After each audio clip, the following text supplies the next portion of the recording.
Welcome to all. I am Satheesh Kumar. ഇന്നിപ്പോൾ CBSEയുടെ ഫിസിക്സിലെ അല്ലെങ്കിൽ ജനറൽ സയൻസിലെ 7ാം ക്ലാസ്സിന്റെ ഇലക്ട്രിക് കറണ്ട് ആൻഡ് എഫക്ട്സ് എന്ന ചാപ്റ്ററാണ് നമ്മൾ ഇന്നിപ്പോൾ നോക്കാൻ പോകുന്നത്. നേരെ നമുക്ക് വീഡിയോയിലേക്ക് പോയാലോ?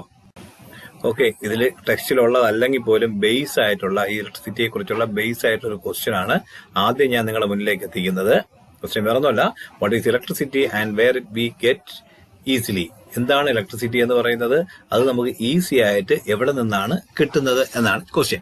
ഓക്കെ, നമുക്കറിയാം ഇലക്ട്രിസിറ്റി എന്ന് പറഞ്ഞത് ഫോം ഓഫ് എനർജി അല്ലേ. നമുക്ക് ഇന്നിപ്പം കറണ്ട് ഇല്ലാതെ ജീവിക്കാൻ പറ്റാത്തൊരവസ്ഥയാണ് അല്ലേ. ഒരു അല്പനേരം പോലും കറണ്ട് പോയി കഴിഞ്ഞാൽ നമുക്ക് ആകെ ഒരു വിഷമമാണ്. എപ്പോൾ വരും, ഉടനെ എത്തുമോ, എന്തെങ്കിലും കുഴപ്പമുണ്ടോ, ഇന്ന് കിട്ടുമോ ഒക്കെ ഇങ്ങനെ നമ്മൾ ഇങ്ങനെ ഭയങ്കര എന്താണ് ടെൻഷൻ അടിക്കും അല്ലേ. അപ്പൊ ഇതാണ് ഇതിന്റെ ബേസ് പാർട്ട് എന്ന് പറഞ്ഞാൽ നാച്ചറാണ്. അത് മാത്രമല്ല, നമ്മളിന്ന് വളരെയധികം ഏറ്റവും കൂടുതൽ ഉപയോഗിക്കുന്ന ഒരു ഫോം ഓഫ് എനർജിയുമാണത് അല്ലേ. അപ്പൊ നമുക്ക് ഈ ഇലക്ട്രിസിറ്റി എന്ന് പറയുന്ന ഒരു സെക്കൻഡറി എനർജി സോഴ്സ് ആയിട്ടാണ് നമുക്കിത് കിട്ടുന്നത് എന്നാണ്. എവിടെ നിന്നൊക്കെയാണ് നമ്മൾ എന്താ പറയുന്നത്, അതിന്റെ പ്രൈമറി സോഴ്സുകളായ കോള്, നാച്ചുറൽ ഗ്യാസ് അങ്ങനെയുള്ളത് ഉപയോഗിക്കാം.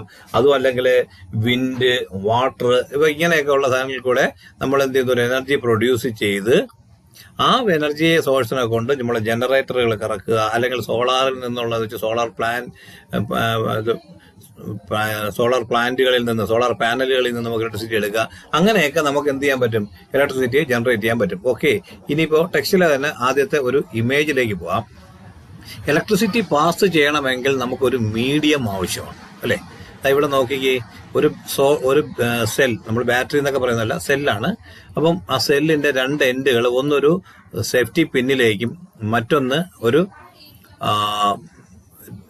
നൈലിലേക്കും കൊടുത്തിട്ടുണ്ട്. ആ നൈലും വേറൊരു നൈലുമായിട്ട് ഒരു കണക്റ്റിംഗ് വയർ വഴി കണക്ട് ചെയ്തിട്ടുണ്ട്.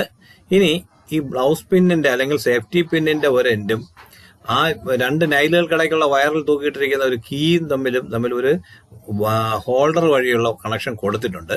ഇനിയിപ്പോ നമുക്ക് നോക്കിയാൽ അറിയാം, ആ കീ അതിനകത്ത്, ആ കണക്റ്റിംഗ് വയറിനകത്ത് ഫ്രീ ആണ് അല്ലെ.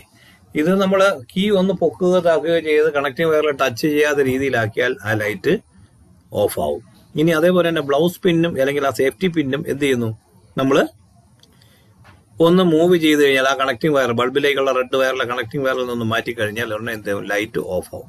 അപ്പോ ഇതിന് നമുക്ക് എന്ത് മനസ്സിലാവും?